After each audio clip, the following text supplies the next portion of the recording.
আসসালামু আলাইকুম শিক্ষার্থীরা, আশা করি সকলেই ভালো আছো। আজকে আমি তোমাদেরকে দ্বিতীয় শ্রেণীর বাংলা বইয়ের পাঠ 22 নববর্ষ এই গল্পটি পড়ে শোনাবো এবং এর অনুশীলনীর প্রশ্নের উত্তরের সমাধান করে দেখাবো।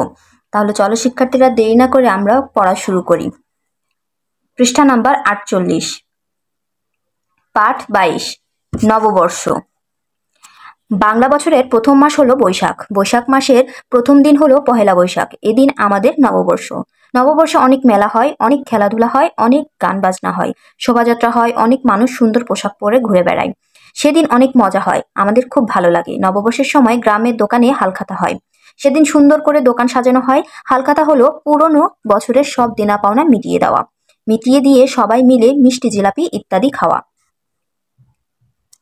নববর্ষে নদী, হাওর ও বিলে নৌকাবাইজ হয়। নৌকাবাইজ হলো নৌকা চালানোর প্রতিযোগিতা। নৌকার মাঝিরা নানা রঙের পোশাক পরে ঢোল বাজিয়ে নৌকা চালায়। নববর্ষে গ্রাম ও শহরে ঘুড়ি ওড়ানোর প্রতিযোগিতা হয়। অনেক রঙের ঘুড়ি আকাশে ওড়ে, দেখতে খুব সুন্দর লাগে। কোথাও ফুটবল, ক্রিকেট, হাডুডু, দাড়িয়াবান্ধা বা লাঠি খেলার আয়োজন হয়। অনেক মানুষ ভিড় করে খেলা দেখে। নদীর ধারে হাট বাজারের পাশে ও বড় গাছের নিচে মেলা বসে। সেখানে অনেক কিছু কিনতে পাওয়া যায়। মাটির তৈরি পুতুল, হাড়ি, ঘোড়া ও ফলমূল পাওয়া যায়। বাঁশ ও বেতের তৈরি জিনিস পাওয়া যায়। অনেক রকমের মিষ্টি ও খাবার পাওয়া যায়। নববর্ষের মেলায় নাগরদোলা বসে। ছোট বড় সবাই নাগরদোলায় চড়ে। নাগরদোলায় চড়তে খুব মজা। এখানেই দেখো গল্পটা শেষ হয়ে গেল। তোমরা বাসায় অবশ্যই গল্পটা ভালো করে রিডিং পড়বে। তারপরে আছে দেখো শব্দ শিখি। এখানে কিছু শব্দার্থ দেওয়া আছে। তাহলে চলো আমরা শব্দার্থগুলো এখন পড়ে দেখি। পহেলা, পহেলা শব্দের অর্থ প্রথম। বর্ষ শব্দের অর্থ বছর। নববর্ষ শব্দের অর্থ নতুন বছর। হালখাতা শব্দের অর্থ পুরনো বছরের দেনা পাওনা মেটানোর উৎসব। নৌকাবাইজ শব্দের অর্থ নৌকা চালানোর প্রতিযোগিতা। তোমরা সবাই বাসায় ভালো করে শব্দার্থগুলো পড়ে নিবে। এবার আছে দেখো বলি ও লিখি। এখানে দুইটা প্রশ্ন দেওয়া আছে। 1, আমাদের নববর্ষ কোন দিন? 2, নববর্ষের দিনে সারা দেশে কি কি হয়? তাহলে চলো শিক্ষার্থীরা আমরা এই দুইটি প্রশ্নের উত্তর এখন দেখে নিই।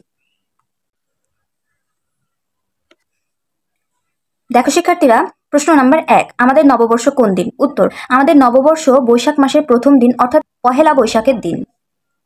নাম্বার 2, নববর্ষের দিনে সারা দেশে কি কি হয়? উত্তর, নববর্ষের দিনে সারা দেশে উৎসবের আমেজ দেখা যায়। শহরে শোভাযাত্রা বের হয় এবং গ্রামে মেলা বসে। আমি আবার পড়ে শোনাচ্ছি। প্রশ্ন নাম্বার 1, আমাদের নববর্ষ কোন দিন? উত্তর, আমাদের নববর্ষ বৈশাখ মাসের প্রথম দিন অর্থাৎ পহেলা বৈশাখের দিন।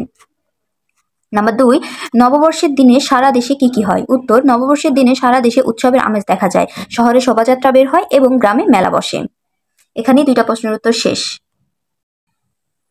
দেখো শিক্ষার্থীরা, প্রশ্নের উত্তরের পরে নিচে আছে মেলায় গিয়ে কি কি কিনতে চাই তার একটি তালিকা তৈরি করি। তোমরা মেলায় গিয়ে যা যা কিনতে চাও তার একটি তালিকা এখানে তৈরি করবে। যেমন আমরা জানি যে উপর থেকে পড়েছি যে মেলাতে কি কি পাওয়া যায়। মাটির তৈরি পুতুল, হাতি, ঘোড়া, আবার বাঁশ ও বেতের তৈরি জিনিস পাওয়া যায়। এরকম যা যা তুমি কিনতে চাও এইখানে এই 6টা পয়েন্টে তোমরা সেটার নাম লিখে নিবে। আজকে এই পর্যন্ত শিক্ষার্থীরা। সকলের বাসায় ভালো করে প্রশ্নের উত্তরগুলো পড়বে এবং এই গল্পটা অবশ্যই ভালো করে রিডিং পড়বে।